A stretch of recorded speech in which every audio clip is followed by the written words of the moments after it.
here with Georges Laraque. Thanks so much for joining us on Perform. Thanks for having me, brother. So I've watched your NHL career. I've watched your fights. I've watched you get down. Tell us a little bit about, one of the biggest fights you had and how it went down. Give us some insight on that. Well, it's tough to say which one was the biggest because all the heavyweights that you fight, they're all big fights, right? Guys like Derek Boogaard that passed away, may he rest in peace. He was 6'8", like 280. So guys that had big reach, that were really heavy, were really big.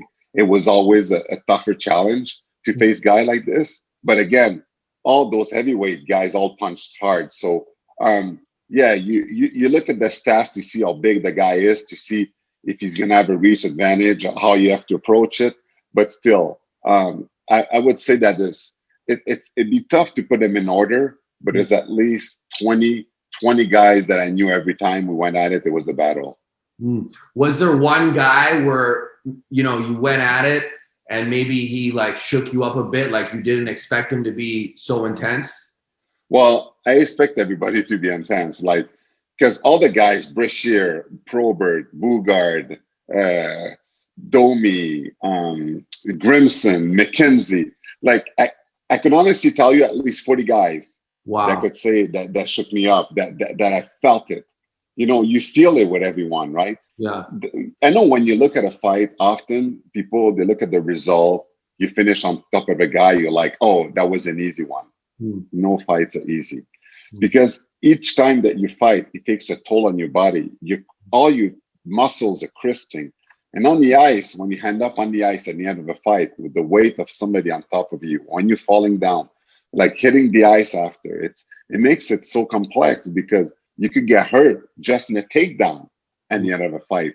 And it's not a mat like you have in a boxing mat you have on the ground. It's ice. It's like cement. So it's very dangerous and it's tough. This is the toughest job in professional sport. And I'm glad that today I'm okay and I didn't suffer from any consequence with the job that I did over 13 years in the NHL.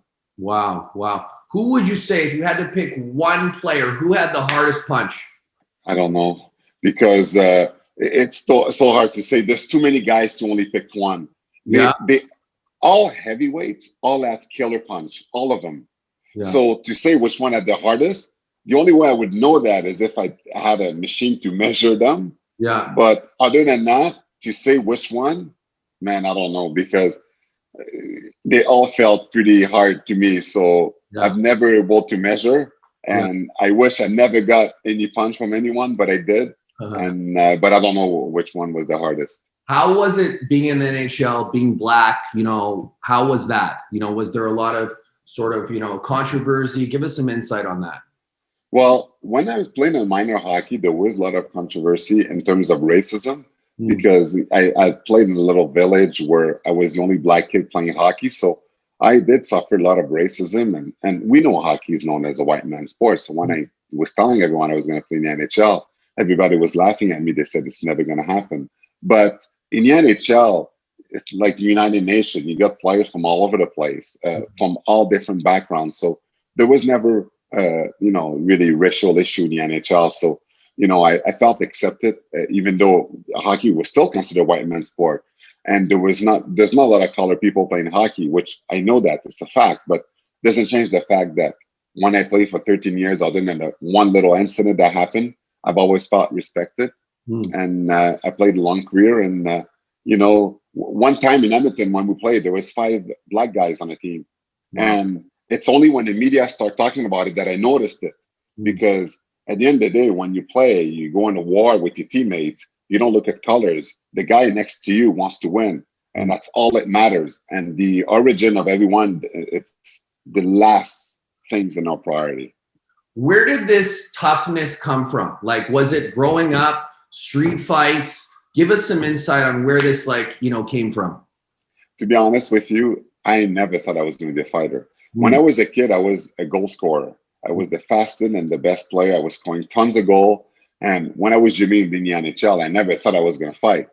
But when puberty hit me when I was 16 years old, I wasn't the fastest anymore and the most skilled one. Mm. And I knew if I wanted to play in the NHL, I had to mix it up too, because a guy for my size, I wasn't good enough skill-wise to make it. But I knew if I had fighting element to my game, I would have better chance to make it to the NHL. So when I started playing junior hockey at 16 years old, that's when I started learning on my own how to fight on the ice, because it's not the same thing as boxing. So then, I can give myself a chance to be drafted. And that's what I did. So playing junior hockey, I started scoring and fighting too. And then with this style and doing better and better and doing good, I got drafted in the second round by the Edmonton Oilers, where I played for more than 8 years. Wow. Going into a fight with, like, say, Proberg, right? Like, what would be the game plan going into somebody that size? Like, what are you thinking prior to that? Give us some insight on that. Well, to fight a guy like Proberg, the thing is he's a legend. He's probably the best fighter of all time that ever played in the NHL, and may he rest in peace too. Yeah. And when I was playing junior hockey, and then I knew I was going to do this job, he's the guy that I looked up to. I'm glad that when I fought him, he wasn't in his prime anymore. He was towards the end of his career. So, because when you fight, you know that finding a guy that is older as to younger in his prime, it's much difficult. So, but it didn't change the fact that the game before, knowing that you're playing him and it might happen, you don't know if it's going to happen, but the hardest part about fighting is not the fighting itself, and the anxiety. The anxiety of not knowing if it's going to happen or not. The night before, you go to bed and you think about it, and then you can't go to sleep. You're sweating because you're so nervous. The day of the game, the afternoon nap before the game, after the morning skate, you're nervous, you're sweating, you can't eat, like you don't digest well because you're scared, because you know that this could happen and this guy's a legend. Once you get into a fight, it's like a blur. You don't feel anything. The adrenaline kicks in and then everything is fine. But the hardest part of a fight is always before. And that's why you're always glad that most of the guys, when they fought in the NHL, it was always first shift, right at the beginning of the game, to get it over with. So you could play and you don't have to think about it anymore. That's why often you see this happening right at the beginning of the game, because it's hard. Like all this told, what it takes on your mind is the hardest part. And you have this thing going in your mind, game in, game out, every game, every year. And that's why a lot of guys, unfortunately, to break this mental aspect that was hurting them, the anxiety, some people did it with alcohol, some people did it with drugs, so they don't have to think about it. That's all demanding fighting was for a lot of guys. What advice can you give people out there who, not only people who may be looking up to you that want to, fight, that are having these same thoughts, where they're racing?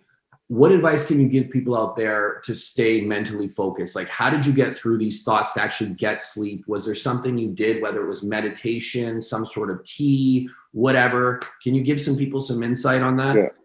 Okay, so there's a couple of things I did for that. And I know my method is not the same for everyone. You all have to choose your own.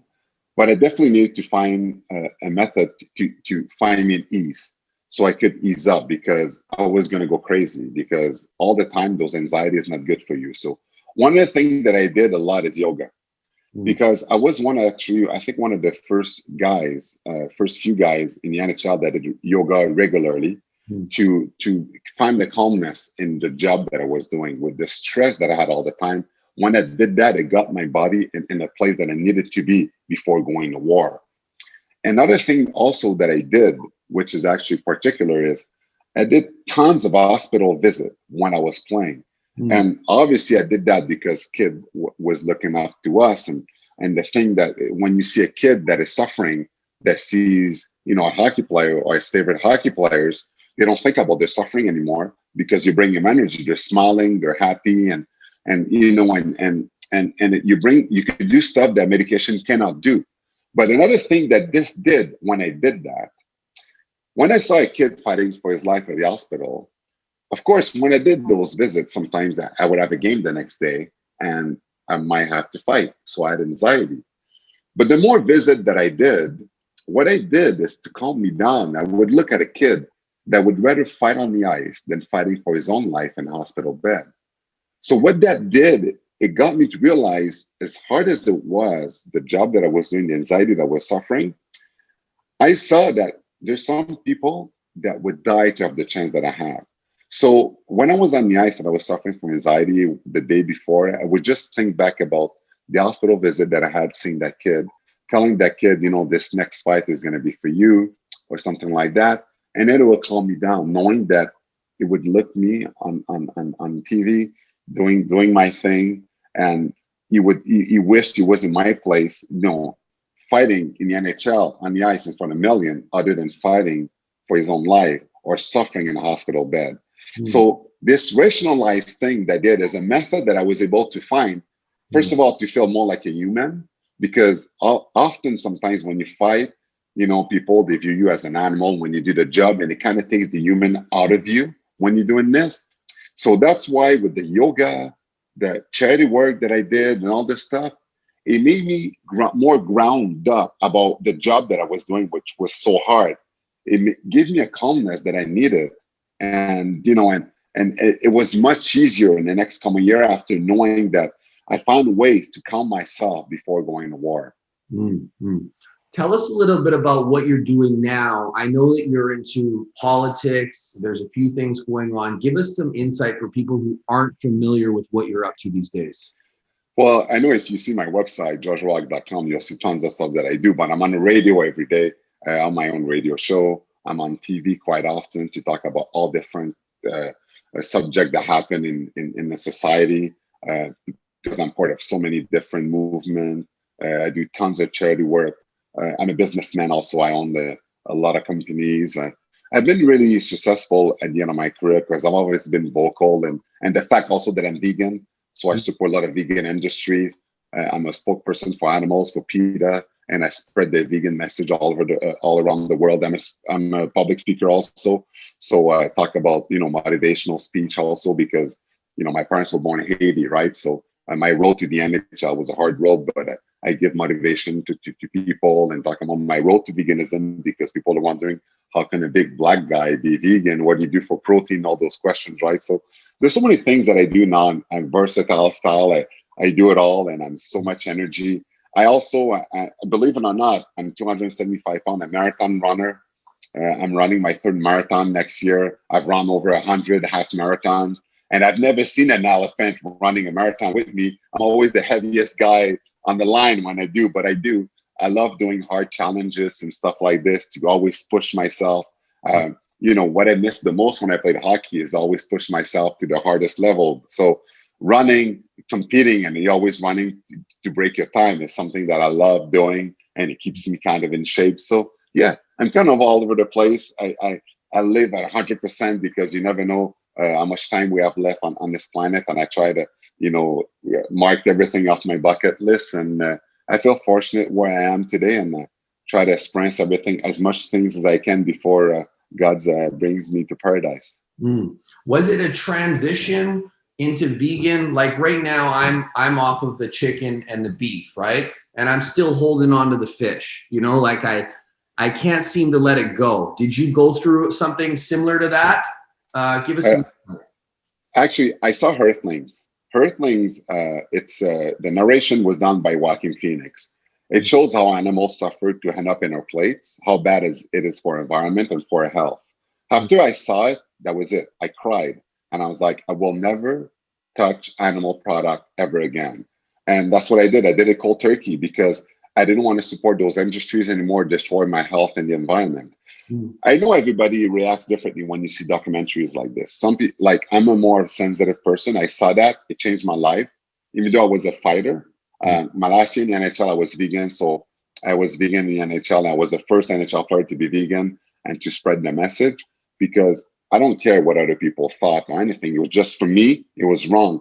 So I saw a vegan nutritionist. She told me how I could replace the nutrients that I needed and the stuff that I could eat, that I could do, because I knew nothing about veganism. And, a couple of years later, I do vegan talks all around the world now, talking about it. I joined Vegan Fest. I do vegan documentaries, and I do tons of stuff to tell about my story, to inspire other people that are wondering what it is, or if it's hard or anything, to tell them about it. And everyone that tries it, that does it, reaps huge benefit for the health perspective, and obviously for the environment. There's an aspect too, but it's just that often people say, well, I'm not going to suffer from it. This is for the future. But again, the future is our children, is our kid. What kind of legacy we want to leave them, right? So that's why it's important, to make decisions now that's going to be positive for the future, for our kids of tomorrow that are our future. So for all those reasons, I decided to do it. And but I recommend it for everyone to try it the right way. And I think that if you do it the right way, no one would ever look back. Is there some vitamins that you're not getting eating vegan, like that you have to supplement? Can you give us some insight on that?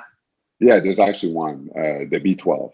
B12 is one of the vitamins that often a lot of people that are vegetarian or vegan, they're lacking in their system because the meat and the milk, the way B12 is produced, it's hard to get it in food. I know you could buy soy milk that has injections of the B12 in it, but I always recommend people to take B12 supplement to make sure that your body are not lacking B12 because you could die from it if your body is lacking in it. So that's the only supplement that I've been taking since 2009 when I decided to be vegan, to be on a safe side, to make sure that my body is not lacking anything. Can you give us kind of like a quick overview on like what your vegan sort of diet would look like in a day? Like, just a rough understanding. Well, right now, my diet is kind of different because I'm in the process of losing more weight for my next marathon. So I've already lost 50 pounds. Wow. Because my last marathon, I did it at over 300 pounds. Wow. So I was 320. So now I'm 270. I've lost 50 pounds in the last 3 months. Wow. And now I want to lose another 50 pounds. So what I do every day, I run 10 kilometers a day. On weekends, I run 20 kilometers. This is going to go up to about 120 kilometers a week in 2 weeks. So I do the 16-hour fast. So I only eat between 11 in the morning to 7 at night, and that's it. So I run in the morning on an empty stomach. And then when I run in the morning, I don't have anything, just have water. And after I'm done, I wait till it's 11. Then 11, I have a protein shake. I have a protein shake with fruits and water and a banana on it with 2 scoops of protein. And then that's it. And then at dinner, it's always like a huge salad that I have with about 15 different vegetables in it. And then sometimes I'll put avocado, I'll put quinoa, wild rice, something like that. But that's pretty much it. I put also pumpkin seeds in it because it's pretty healthy. Sometimes I'll put walnuts in there. And throughout the day, I might have a snack of a couple pieces of fruit and something for energy level, but that's it. Right now, I'm since I want to lose weight, I don't eat that much. I'm really controlling everything because I want to do my marathon sub 4 hours. And to do that, and 250, and I want to go down to 240. So to do that, I really have to shut down even more weight because the more you lose, the better time that you do. So it's my goal right now. So if I tell you what I eat, you probably won't enjoy it that much because I'm cutting down so much that I don't eat right now. I enjoy what I'm having, but it's just that my stomach is shrinking more and more because I eat less and less. But again, I don't miss any. When I run every day, I don't lack any energy. I feel fine. I feel really good. And I've never felt healthier. How many kilometers are you running every day? 10 kilometers every day. And on the weekend, I run 21 kilometers. But now, because my marathon because I've been running for 6 months now, my marathon is in 1 year. So now my coach is getting me to increase the load. So eventually it'll be like 15 kilometers every day and 30 kilometers on the weekend. And then it'll be more and more and more. And when I say 15 kilometers, it's the combining of intervals. So I run interval during the week, but the interval combining adds up to 15, like 10 kilometers. Eventually I'll add up to 15. And on the weekend, I do the long run, steady long run. And then I work its way up to 42. So then I could have my best marathon ever. Wow. What are your thoughts? There's a lot of controversy regarding tofu and, people saying, hey, you know what? I'm going to go vegan. I'm going to put in some tofu. I know you didn't mention it, but what are your thoughts? Yeah, no problem. Well, first of all, the people always talk about the estrogen in tofu and how bad it is for you and how unhealthy it could be and how it could cause cancer. First of all, the amount of tofu you need to have so it could harm your body is an amount that is so high that you can eat all of it. It's impossible. Just like meat. if you have too much of something, you're going to be sick. Just like if you have too much tofu, it'll be the same thing. And again, if you want to compare the two, as that to somebody that eat tofu regularly as to meat regularly, well, there's way more harms at having meat regular than tofu. And another thing too, I always tell people, if you can, is always eat organically. Like if you eat meat, you should eat organically. And if you have tofu, you should eat organically too. That also makes a huge difference. You don't want stuff that is modified chemically.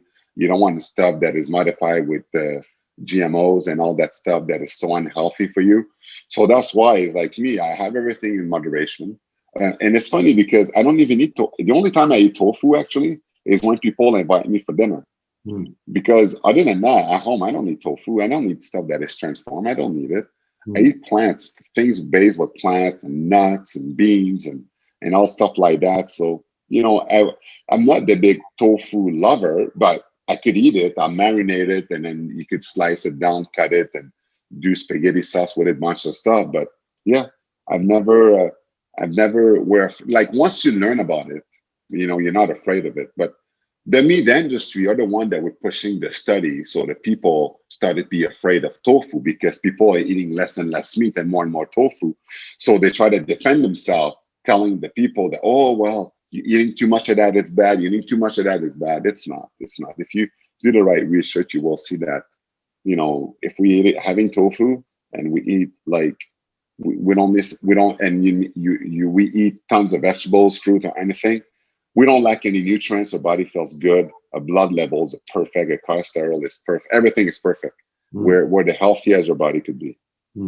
So I've been hearing a lot of things from different athletes about vision boards. What are your thoughts? Do you have a vision board? My vision board has always been my mind, because you're right that there's some athletes that have a vision board. They look up into it every day and they to put the goal towards it. We often say that a vision board is where you put your energy. It's like your tunnel, that this is where I'm going. You see something every day that you want to accomplish, that's where you're going. That's where your mind, that's where your energy is going. Since I was a kid, my vision board has always been my mind. I was determined that I was going to go in the NHL, even though my parents didn't believe in me, didn't believe that I was going to go there, my friends, anyone. And me, I was like, no, I'm going there. I don't care what everybody says. This is where I was going. So my vision board was in my mind. And it's crazy because years later, when I saw The Secret, and it talks about, you know, the law of attraction, what you show to the universe, what you think about, this is where you're going.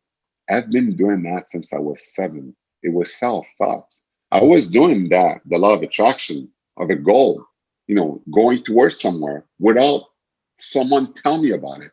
I knew that anything, any obstacle, like on my way, I had to push it aside and keep pursuing, keep pushing it. That's what I did, and it worked. Because pretty much alone, I made it to the NHL, and I made all the right decision to make it there because I knew it was going to be hard, but I knew I'd be the only responsible for it if I succeeded or not. I wasn't going to blame it on my parents, even though they didn't believe in me, on my friends that didn't believe in me, or anything else. I was going to do it my way. And if I did it my way with all the energy that I had, I knew I was going to succeed. And I did. And that was my biggest life mission that I've had ever since I was a kid. Outside of the marathon, which we know is a really big deal for you coming up, tell us a little bit about some goals that you may have, or even one big goal over the next, say, 1 to 5 years. Do you have any of those right now? Well, the 2 goals that I had ever since I was a kid is to play in NHL and write my own autobiography. Because when I was a kid, Jackie Robinson's autobiography is the book that helped me pushing even harder to make it in the NHL. Because even though I was suffering a lot of racism, Jackie Robinson did too, to become the first Black player to play baseball. So when I read his book, all the stuff that he went through as a kid, I was like, oh my God, one day I got to write my own book so I can inspire other minorities to make it in whatever thing that they want to make, but they have some obstacle, like they have to face racism. So one of my goal was my plan was like make it to the NHL and write my own autobiography. So when I retired in 2010, I wrote my own autobiography, Josh Rock, the story of the unlikeliest tough guy. And and it's a bestseller. I did it in French and in English because French is my first language. And yeah, that was my two of the biggest life mission.